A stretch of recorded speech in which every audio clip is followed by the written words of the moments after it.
Okay. All right. And the following lesson will focus on specialized internal structures of the cell referred to as organelles.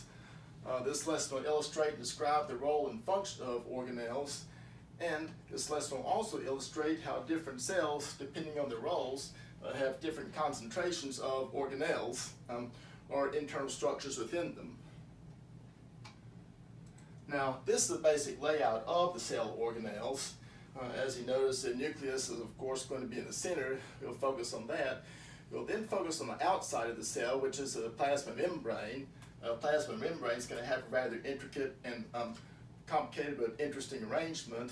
Then after you focus on the nucleus and the plasma membrane, you'll focus on some of the other organelles or structures in the cell, most notably the mitochondria, the lysozymes, and the ribosomes. In addition, we'll also focus on the Golgi complex and the endoplasmic reticulum, and we're also going to focus on some organelles that are found in some types of cells but not others, most notably the chloroplast. And finally, we're going to focus on the cytoskeleton of the cell, which includes both the microfilaments and the microtubules. Those are located near the outside of the cell, and we'll discuss those very shortly. Now, first off, we'll start with the nucleus of the cell. The nucleus, of course, is in the center of the cell, and it acts pretty much like the cell control center. The nucleus consists of a nuclear membrane on the outside. This nuclear membrane is selectively permeable, and it appears to be shot full of holes. The reason for that is those are nuclear pores to give the nuclear membrane some degree of semi-permeability. Now, in addition, you're also going to have the nucleolus that is located in the center of the nucleus. Contrary to what you might think, I know the nucleolus is not the control center, but it does provide a very important function that we will get into in just a minute. But what's more important to keep in mind about the nuclear membrane is it floating within inside the nucleus, or is this stringy-looking material. That stringy material is chromatin. Now, chromatin is a DNA material of the cell. Normally, if the cell is not dividing, the chromatin will float within the nucleoplasm of the nucleus, but this chromatin will shorten and condense into chromosomes when the cell divides, and of course the chromatin is a DNA material that is found in the nucleus.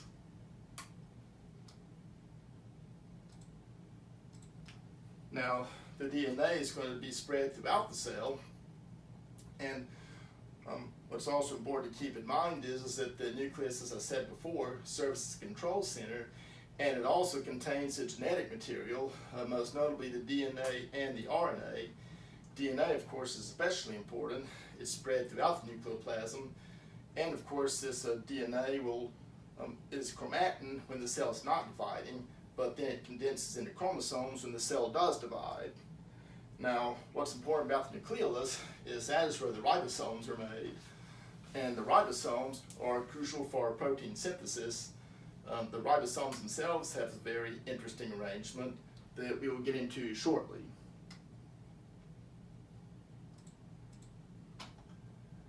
Now, moving outside the cell for a little bit, we will get into the plasma membrane. Now, the plasma membrane consists of a phospholipid bilayer with proteins that are floating all throughout this phospholipid bilayer. The phospholipid is sort of like a molecule with a small head and a tail. Try to imagine the phospholipid being like the stick figure you draw, just without the arms and legs. Just imagine the stick figure of a person with a head and then a stick, but no arms and legs. Well, that's what the phospholipids are like. The phospholipid head is turned either toward the outside of the cell to interact with the cell's outer environment, or it's going to be turned toward the inside of the cell to interact with the cell's internal environment, and the phospholipid tails are going to be oriented toward each other. The phospholipids will provide more or less a barrier that prevents substances from getting into the cell or from leaking out of the cell. Now, interspaced within the phospholipids are proteins. Proteins serve two roles. One type of protein is a glycoprotein.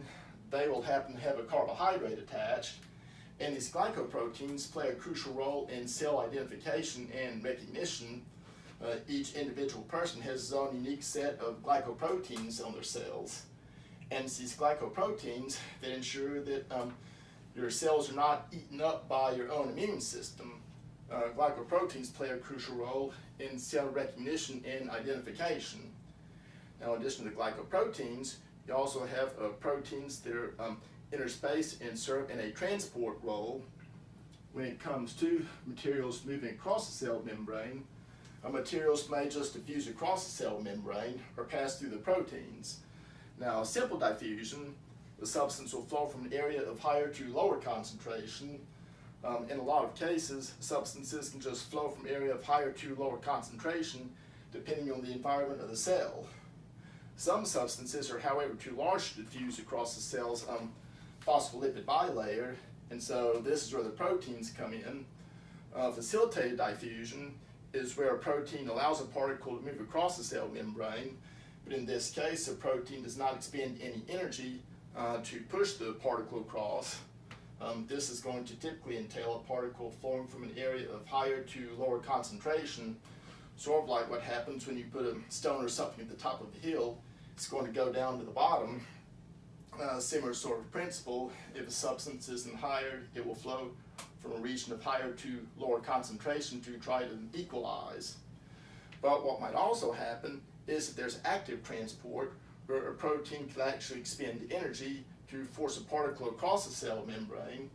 That might be the case if you have to move the substance against the concentration gradient from a region of lower to higher concentration.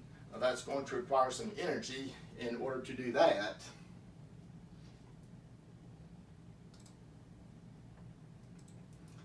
Now, these are just some illustrations of simple diffusion versus facilitated diffusion, where particles are just flowing through the protein into the cell. And then here's active transport, where ATP is actually being expended for the purpose of actually pushing a substance from a region of lower to higher concentration. Typically in nature it goes against the concentration gradient without energy. It flowed from higher to lower concentration, but thanks to active transport ATP being expended, this protein is very much going against the grade.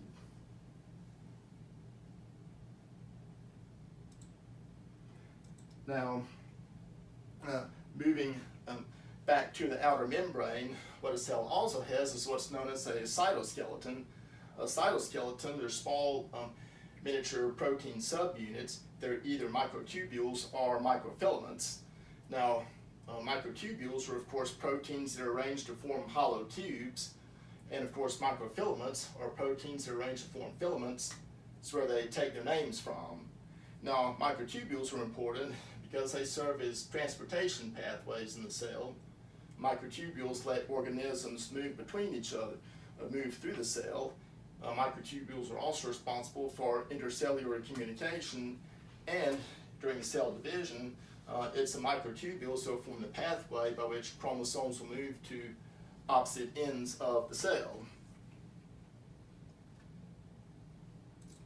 Now, when it comes to microtubules, of course, those are transport pathways, and that's the chief role that they'll play.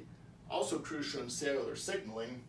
If you want to think about microtubules, it's partially responsible for why you can instinctively react to something.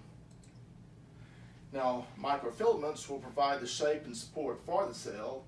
They also allow for contractions. When the muscles contract, for example, it's your microfilaments that are responsible for that.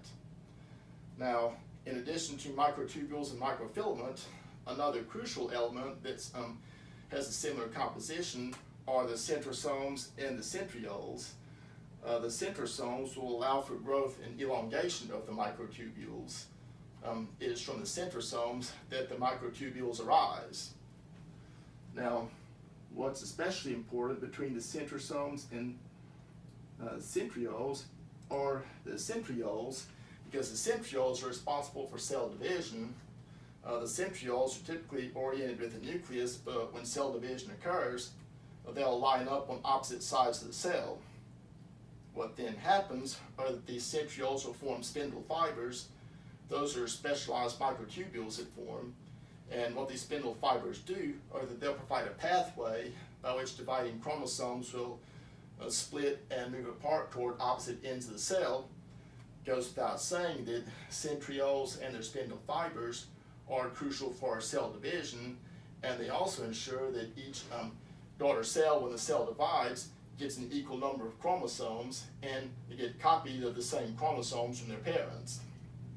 So centrioles are very crucial to cell division, and of course centrioles ensure that dividing cells get equal number of chromosomes from their parents. Okay, now we're going to move away from the outside of the cell, the cytoskeleton and plasma membrane, to the endoplasmic reticulum, and it actually comes in two varieties, the smooth and the rough endoplasmic reticulum. Now, the smooth endoplasmic reticulum is on the outside. The smooth endoplasmic reticulum is crucial because it produces lipids. Of course, lipids are crucial for the cell membrane, and the smooth endoplasmic reticulum also produces lipids that form cholesterols and things like that, and other cell structures. Also, you can say that the smooth endoplasmic reticulum plays a defense and health role because it's a smooth endoplasmic reticulum that will detoxify your toxic substances, be it drugs, alcohol, poisons, or what have you. But the smooth endoplasmic reticulum plays a crucial role in detoxification. Now, in addition to smooth ER, you also have the rough ER, or endoplasmic reticulum. Notice the rough endoplasmic reticulum, if you look closely, is studded with all these bumps. Well, those bumps that stud the rough endoplasmic reticulum are ribosomes, and it is in the ribosome that protein synthesis takes place. So, ribosomes are very important. I mentioned they've been produced in the nucleolus, and ribosomes can occur in actually two locations. A rough endoplasmic reticulum is one location, but in other cases, ribosomes just float freely in the cell cytoplasm. There's a very interesting reason for that arrangement.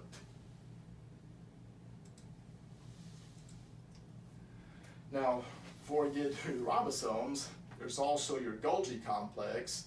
The Golgi complex of the cell is located close to the endoplasmic reticulum, and the Golgi complex is especially responsible for working with proteins produced on the ribosomes in the rough endoplasmic reticulum. In this case, the Golgi complex will modify certain packaged proteins, and these proteins that are being packaged are going to be sent outside the cell for various roles. So the Golgi complex is pretty close to the endoplasmic reticulum because its role is to package and prepare proteins for movement outside of the cell.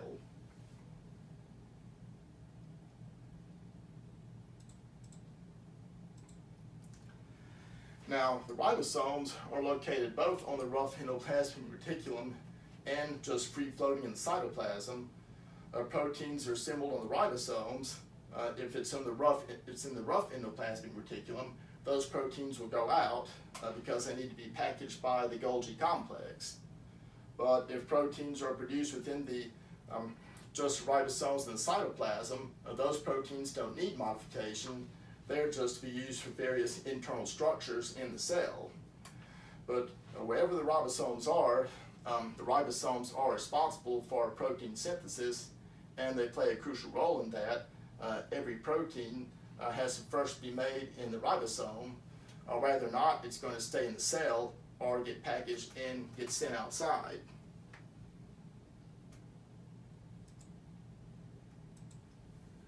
Now, the ribosomes are a very interesting organelle in and of themselves because they contain some very special pathways.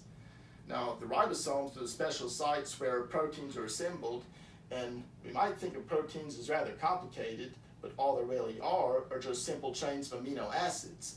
What happens with the ribosome is that those amino acids are simply put together into chains, which are what proteins are. Essentially, at the ribosome, your messenger RNA will couple with transfer RNA, and once the messenger RNA and transfer RNA couple, the transfer RNA will bring the amino acid to the ribosome, and you start to get a chain of amino acids being built. This chain of amino acids are what comprise proteins. Now, after these proteins form on the ribosome, these proteins are going to be sent out of the ribosome, and before they're sent out, they undergo folding into their 3D shape, and that's why it might give students fits to try to read through the protein, but just keep in mind that a protein is simply a chain of amino acids. It might look all convoluted because that's what it's been folded into after it leaves a ribosome. But before that's just a string of amino acids. Is this an active process, or is it responding to the beauty of its opposite member? I don't really know. My understanding is that when it comes to that basically the DNA decides what type of protein is going to be made, and so it will transcribe the messenger RNA. A messenger RNA is going to go out, and it will go over to the ribosome, and it will couple with the transfer RNA to create a specific protein. Of course, what determines the protein are the types of amino acids that are present and how they are arranged. When we discuss mutations, what all a mutation really is it's when one or more amino acids in the protein have been altered. And of course, alterations of amino acids can involve things like just one nucleotide base being substituted to get a different amino acid, or you can have the whole chain being screwed up if a nucleotide base is inserted or deleted. We'll discuss that later on. Are you familiar with Mr. Black, with Malin Hoagland? I have not really read too much about him, but I think that when it comes to, it is pretty interesting that cells very much will respond to changes in environment and things like that. And it's really fascinating that a cell can, all on its own, doesn't require all that much in the way of a conscious thought from us, but it can make its own amino acids and proteins. So it's a very interesting point to consider. Have you heard of messenger RNA? Messenger RNA is just basically what the DNA transcribes. So, okay. Now, what's important for the cell is it an active process, or does it just happen? It should be an active process. I guess it would be an active process, but we can discuss that later on. Now, mitochondria is a very important thing. Without mitochondria, there would be no active process in the cell because mitochondria provides the cell's energy. Mitochondria are where you carry out the respiration reaction. That produces ATP, which is the cell's power source. As I stated before, when it came to something like active transport, you'll need ATP for that. If the cell did not have ATP, it would shrivel up and die. So mitochondria is very important when it comes to providing energy for the cell. What's interesting are that cells that are involved in a lot of activity are going to have pretty high concentrations of mitochondria. They might want to consider which cells are always active and require a lot of mitochondria.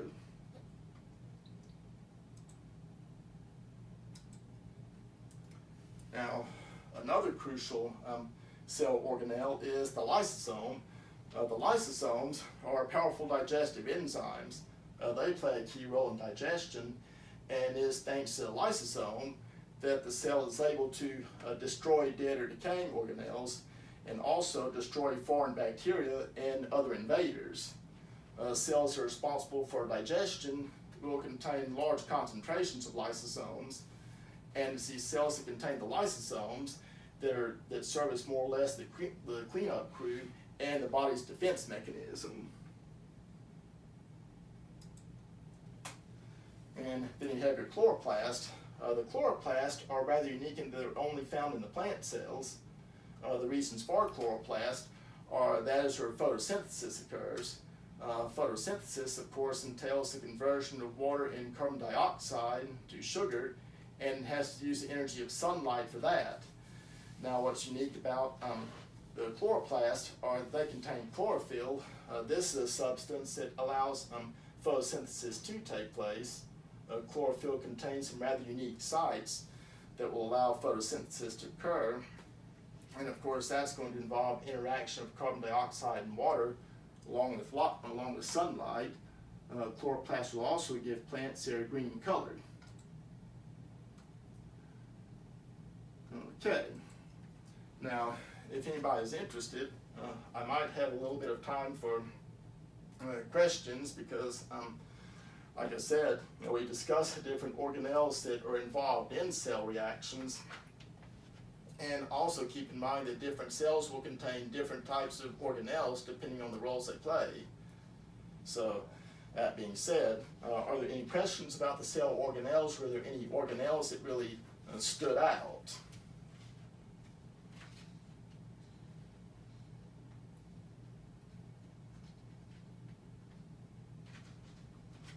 Silence is sometimes golden. Thank you. Okay. I'd like to thank you so much for all of your support, and your questions. And I look forward to hopefully next time around seeing if we can discuss mutations. Interesting subject.